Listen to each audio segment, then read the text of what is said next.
The machine already knew. That is the most unsettling line in the entire second season of Paradise. And it did not arrive as a dramatic monologue or a slow burn revelation. It came quietly, in the final minutes of the Season 2 finale. From a dying woman who had spent years keeping a secret so vast it reshaped everything the audience thought they understood. Sinatra looks at Xavier and tells him that Alex has already stopped all of this. Not that Alex might help. Not that Alex is their best shot. Already. Past tense. Done. A quantum artificial intelligence operating inside a bunker beneath the Denver airport had calculated the outcome before the crisis even fully formed. And the person being sent to follow its instructions was told, in the same breath, that she believed he had already done it. That sentence is the architecture of what this show has been building toward across 2 full seasons. And unpacking it requires going back further than the finale itself. The immediate engine of the finale is a reactor meltdown caused not by sabotage or negligence in the conventional sense, but by 2 automated systems simultaneously issuing contradictory commands. An oxygen failure triggers every door in the bunker to force open. Lockdown mode fights at full power to keep every door sealed shut. Both commands run at the same time, at full intensity, with neither system capable of yielding to the other. One character describes the result as a death spiral. The cooling towers fail. The meltdown becomes imminent and then inevitable. What makes this disaster mechanics important is not the spectacle of it, but the political moment it forces. Sinatra is unreachable. In her absence, Dr. Gabriella makes the call unilaterally, ordering a full evacuation of the facility and standing before the council to say directly that she will answer to Sinatra for it. 10,000 people inside the bunker collide with 10,000 armed people outside. The stairwells, the elevator shafts, and the parking structure become the geography of a civilizational collision. And the show does not let you feel it with a swelling score or a quiet breath. It keeps the dialogue cutting through. The chaos is the point. The restraint is intentional. The piece of information that almost every pre-finale analysis missed is the flashback to a university lecture hall that this episode includes. A young Dylan stands up in the middle of class and challenges Henry Miller directly. He has already built something by the time he speaks. Neutral atoms trapped in optical tweezers. Qubit pairs configured on the fly. Quantum LDPC codes tested at small scale.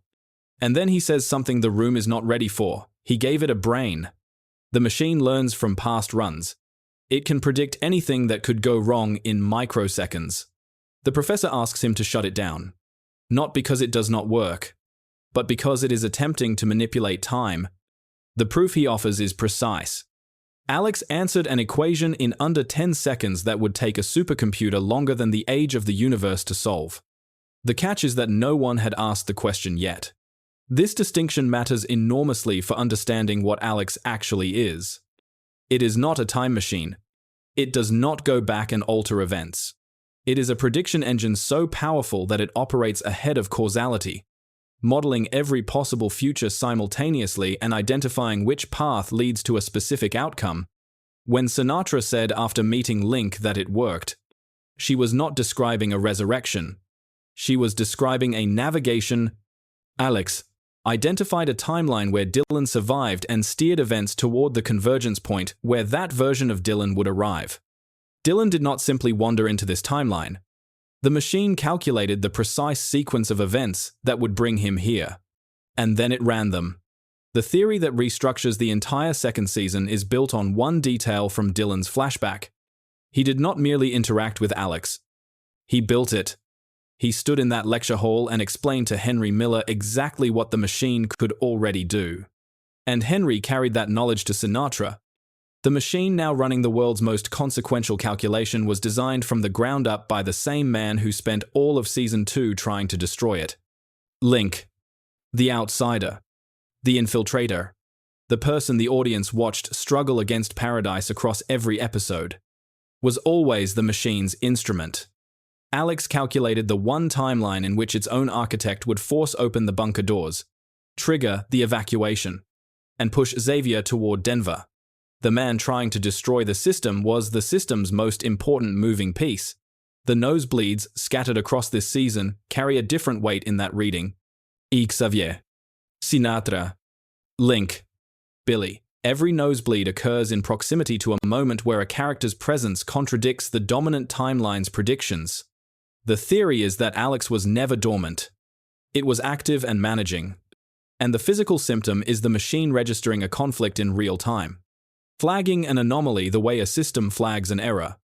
When Sinatra gets a nosebleed, the moment she recognizes Link, the obvious reading would be that an instrument should register as a clean match. The counterargument is that the error is Sinatra's recognition itself. A variable Alex did not fully account for. That is the hedge. But the logic underneath it holds. The second bunker beneath the Denver airport, approximately 100 miles from Paradise, is where Season 3 lives. Sinatra has isolated Alex on its own power grid, cut the tram tunnel, and put the machine on an island. She tells Xavier to get there and follow its instructions. What she does not say is whether anyone else is already there. The show introduced Annie at Grace in its first episode of the season, killed her, and kept her baby alive with Xavier's group. The final scene of the finale does not name that baby until Dylan says, simply, that he likes the sound of Annie. That name carrying forward, against everything this show has done with identity and loss, is not a coincidence. If Alex has already calculated Xavier's arrival, the question of who else it has been steering toward Denver is entirely open. The sacrifice that earns the finale its emotional weight arrives without ceremony. A character walks back into the facility, seals themselves in, and closes the doors from the inside. There is no speech. The score does not swell. One line lands in the silence, "Take care. Agent Collins." That restraint is the show in miniature. Creator Dan Fogelman is not afraid to let a moment be small when the weight of it is enormous. And that instinct is exactly why the quantum physics underpinning this series does not feel like a genre gimmick. The machine's logic is consistent. The nosebleeds are consistent. The flashback to Henry's classroom recontextualizes everything Sinatra has done without flipping her into a villain who was simply lying. She was always doing exactly what she said. The show just let the audience assume they knew what that meant. Sterling K. Brown has confirmed publicly that Paradise runs 3 seasons. What the finale sets up is Xavier alone, following a quantum AI's instructions toward an outcome that has already been calculated. The dramatic risk in that framing is real, and the show will need to address it. If Alex already knows Xavier succeeds, his choices risk feeling like formalities. The question Season 3 has to answer is not whether Xavier gets there. The machine has already told Sinatra he does. The question is what it costs him to become the version of himself who arrived. The machine knowing the outcome and a man still having to live through it. That tension is the engine. If Fogelman lets it run, the final season will be worth every episode of build-up. Was Link a hero or a pawn? He spent the entire season trying to break into Paradise and destroy Alex. By the time the finale ends, everything he did accelerated the exact outcome Alex was calculating toward. The question is not a small one, and this show has earned the right to make you sit with it. Drop your answer in the comments. Subscribe if you want the Season 3 breakdown the moment the episodes are available. And if this episode wrecked you the way it should have, tell us which moment got you.